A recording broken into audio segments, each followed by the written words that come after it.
Hello, everyone.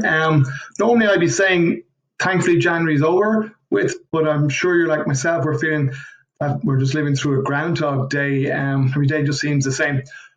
But I'm not here to moan or groan, but it's difficult not just to acknowledge the world we're currently living in.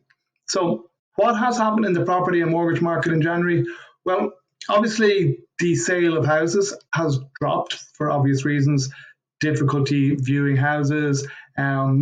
But I do know it's still going on, but probably just on a reduced basis via there's actually virtual viewings and people are actually buying virtually now. Not something that I would personally do, but people are that keen to buy their own home that they're actually agreeing to buy it on a virtual. Now they are ultimately going to see the house before they sign contracts, so maybe that's why they're happy to do it. Okay. As for demand, well, the demand is still really, really high. If you'd asked me last March, my gut reaction would have been, who's going to want to buy a home in the middle of a pandemic? I couldn't have been more wrong. My analysis would be kind of as following. The people, and there's a significant percentage of people whose income hasn't been affected by what's going on. The demand among that segment has gone up. A help to buy for new properties is a great motivator. The fact that mortgage repayments can be less than the rent is another motivator.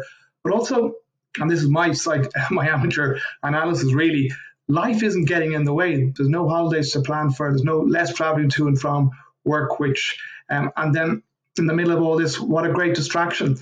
Thoughts of owning and planning to buy your own home.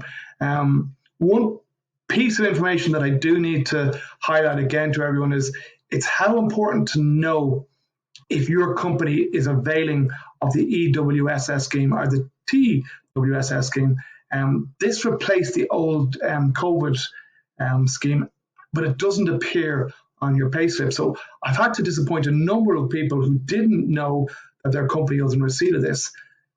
Won't stop the bank saying yes, but you just wouldn't be able to close a deal or a mortgage or get the keys to your house until your company have come off that scheme. For those whose companies are on that scheme, I just kind of give you a bit of what happened the last time the lockdown ended was suddenly everyone was out there looking to buy a home and there was kind of all this pent up demand.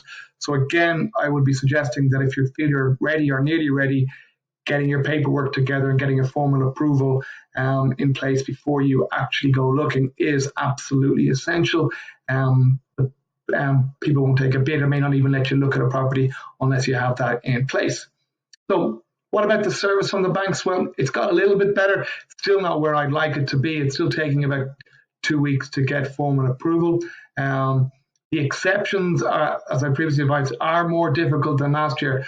And some of the banks that are offering 4.5 times salary, it's kind of on the basis of use it or lose it. Now, I fundamentally disagree with this as buying a home is one of the biggest decisions that you'll ever make in your life. So having to feel under pressure to buy something just doesn't sit right with me. However, the central bank make these rules and they made them to make sure that there was no property bubble. On that, it has been successful. But I just fundamentally don't agree with the fact that you can borrow more money in a January than you can in an October. But I'm not going to change the central bank's mind on this. So my job really is just to explain the options, and then any decisions you make them with your eyes wide open. Last piece of information and one that I didn't think I'd ever have to, I certainly haven't come across before. It's kind of one of a warning. Last week, a client rang me having 2 days previous paid her booking fee on a property that she had just agreed to buy. She then got an email from the agent saying, could you pay another $10,000 to a different account because the seller wanted to do some work on the house for her before it was ready. She rang me. I told her not to pay it, thinking no more than this was just very cheeky of the seller. Anyway, the next day she called me back to say the agent's email had been hacked and this was a scam attempt. She said it all looked so genuine and she only called me to see what I thought. Thankfully, anyway, she didn't pay anything extra and she didn't lose the money. But if you know anyone who's looking to buy a second-hand home at the moment, if you could just share this piece of information, it may just stop someone being scammed out of €10,000. So anyway, hopefully that doesn't happen to anyone. Anyway, once again, thank you for listening.